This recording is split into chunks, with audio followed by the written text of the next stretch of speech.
Halo guys, kembali lagi bersama gua Abidin. Pada kesempatan kali ini, gua mau membahas sebuah alur cerita yang sangatlah epik. Film ini dibintangi beberapa artis papan atas. Film ini berjudul Blade 17. Film ini dirilis pada tahun 2017, yang dimana mengisahkan tentang seorang pria yang sangat patah hati dikarenakan melihat tunangannya yang sedang bercocok tanam dengan seorang yang tidak dikenal. Dan tiba-tiba dia mendapatkan anugerah di mana secara tiba-tiba ada seorang bidadari yang ngekos di sebelah kosnya. Penasaran dengan alur ceritanya? Oke guys, tidak usah terlalu lama-lama, langsung aja pantengin videonya. Dan seperti biasa, gua mau ingetin bahwa film ini berisi konten full spoiler. Oke guys, langsung saja kita putar intronya.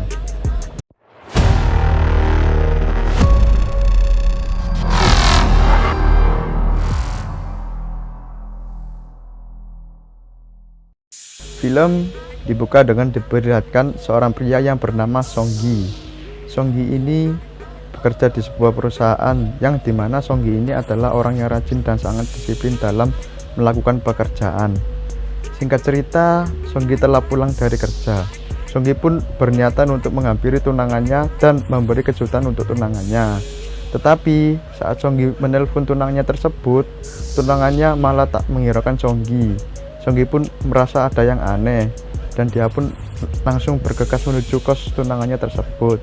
Namun nyeseknya, sesampainya di kos tunangannya, Songgi pun mendapati bahwa tunangannya itu sedang asem lehoi dengan cowok lain. Kejadian itu pun langsung membuat Songgi sangat patah hati. Songgi pun terus memikirkan tunangannya hingga berlarut-larut. Sampai pagi pun Songgi masih tetap kepikiran atas kejadian kemarin. Tak lama dari itu, diperlihatkan sahabat Songgi yang bernama Sing. Di sana Sing pun bertanya kepada Songgi apa yang membuat dia bersedih. Songgi pun menjelaskan bahwa ia telah diselingkuhi oleh tunangannya. Lalu Sing pun mengajak Songgi untuk minum-minum agar Songgi tidak larut dalam kesedihan. Sing juga sedikit memberi semangat serta motivasi kepada temannya itu agar tidak terlalu memikirkan wanita yang telah membuat ia patah hati. Dan secara tiba-tiba tunangan Songgi pun datang dan mengembalikan semua barang kenangan tentang mereka berdua. Setelah itu sang tunangan pun berlalu meninggalkan Songgi.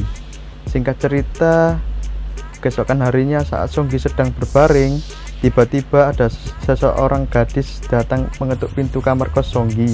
Gadis itu bernama Sehyong. Di sana Hyong meminta bantuan kepada Song untuk membawa barang-barang bawaannya menuju kamarnya. Ternyata gadis tersebut adalah orang baru yang akan menjadi tetangga kos Songgi. Sebagai tanda terima kasih karena Songgi telah menolong, Hyong pun mengajak Songgi untuk makan malam bersama. Di sana mereka saling berkenalan satu sama lain, yang dimana tak terasa malam pun semakin berlarut. Mereka pun terus berbincang hingga ke masalah pribadi. Song pun sedikit curhat mengenai masalahnya, yang dimana ia ditinggal selingkuh oleh tunangannya tersebut. Karena ibah mendengar cerita Song, Hyong pun berkata bahwa ia rela memenuhi semua keinginan dari Song. Namun Hyong akan hidup bersama Song hanya dalam waktu 3 minggu, yang dimana ia ngekos di sana hanyalah sementara. Song pun kaget dengan pernyataan Hyong. Song pun berpikir bahwa Hyong ini mabuk karena kebanyakan minum. Namun Hyong pun membantah pernyataan Song bahwa dia benar-benar serius dengan perkataannya, yang dimana Hyong akan memuaskan Song kapanpun dia mau. Tak lama kemudian, saat Song berada di kamarnya, Hyong pun menelpon Song menggunakan video call. Ternyata Hyong berusaha membuat Song sang tiga dengan cara melorotkan sedikit bajunya. Song pun yang sudah sangi melihat itu langsung menuju kos Hyong, dan tanpa pemanasan Song pun langsung menggas Hyong tanpa ampun. Pada esok harinya Song pun melihat Hyong sedang berolahraga.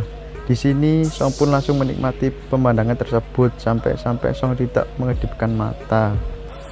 Dan Hyong pun memergoki Song yang sedang memandanginya, dan Hyong langsung menghampiri Song serta mengajak Song mandi bersama. Dan tanpa lama-lama, kesempatan emas pikir Song. Ia pun langsung menuju ke kamar mandi dan mencicipi kehangatan apem Hyong sekali lagi.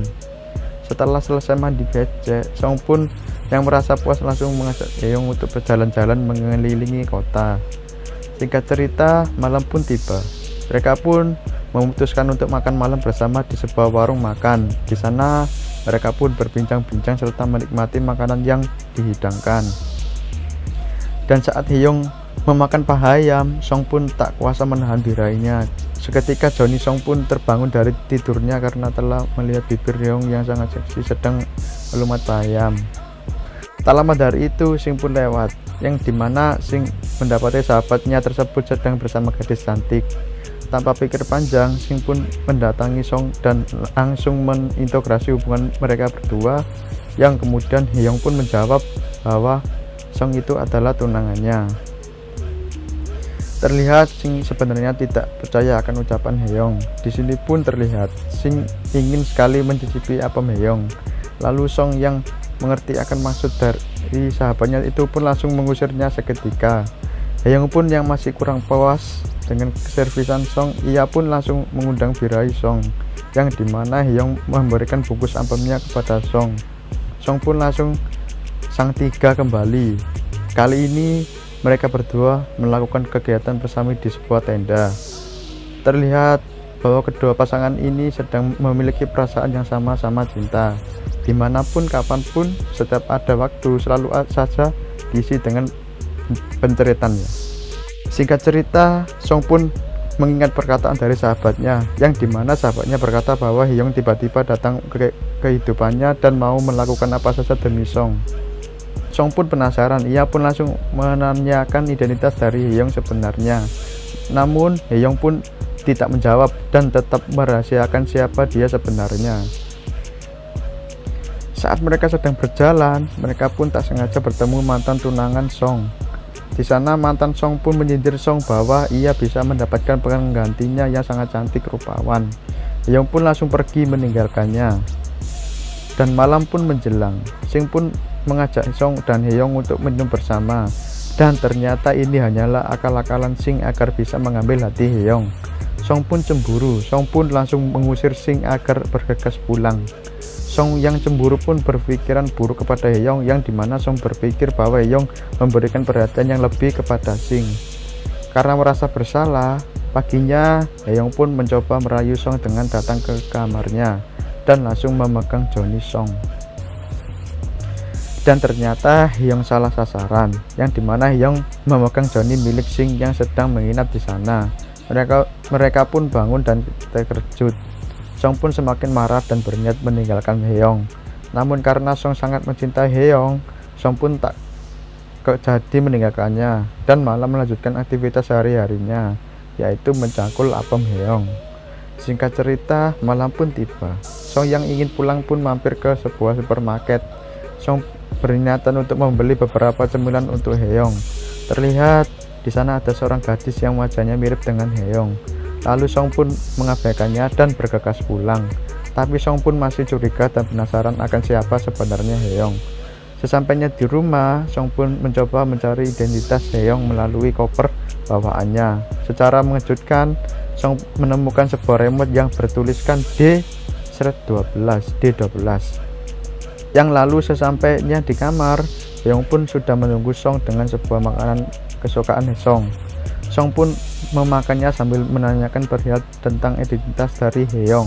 Dan akhirnya Hyong pun mengaku bahwa ia berasal dari masa depan. Namun Hyong hanya bisa menemani Song dalam waktu 30 hari ke depan. Karena menurut Song, jawaban dari Hyong tidak masuk akal. Mereka berdua pun kembali bertengkar. Dan ternyata percakapan mereka berdua telah didengar oleh Sing, yang sedari tadi memantau dari balik jendela. Karena Sing melihat hubungan mereka yang mulai renggang, Sing pun mempunyai rencana busuk, di mana Sing berencana untuk mencicipi apem anget Hyong. Singkat cerita, Sing pun mengajak Hyong untuk minum-minum, hingga membuat Hyong pun tepar karena kebanyakan minum, dan rencana Sing pun berjalan lancar. Di sini terlihat Hyong yang sudah tepar langsung dibawa ke sebuah penginapan oleh Sing, Sing pun mulai memandangi tonjolan gunung kembar Haeyoung dan berniat untuk memegangnya.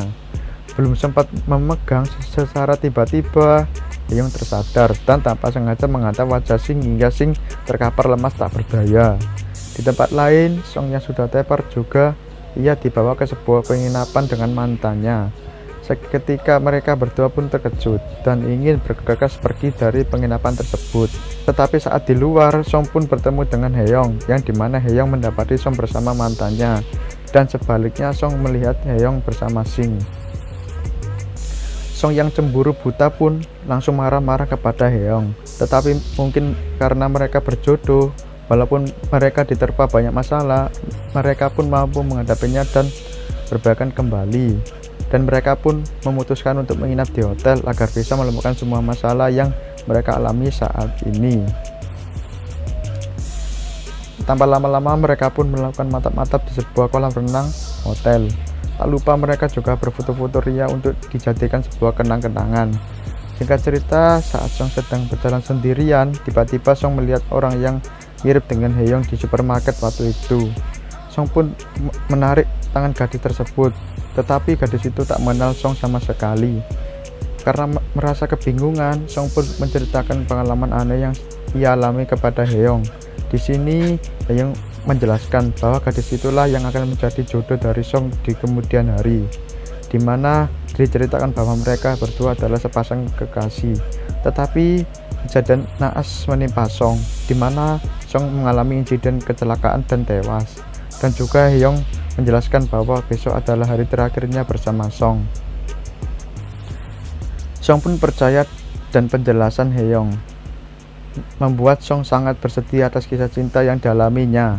Pada keesokan harinya, Song pun mendapati Haeyoung telah tidak ada di kamarnya. Song yang bingung pun berusaha mencari Haeyoung kemana-mana, namun takdir pun berkata lain. Song pun tidak menemukan Haeyoung. Saat hendak pulang, Song pun melihat Haeyoung yang setia menunggu Song di depan pintu kosnya. Song pun langsung memeluk Haeyoung. Singkat waktu, saat mereka akan segera berpisah, Song pun mengucapkan terima kasih kepada Haeyoung karena telah memberi warna baru di kehidupannya.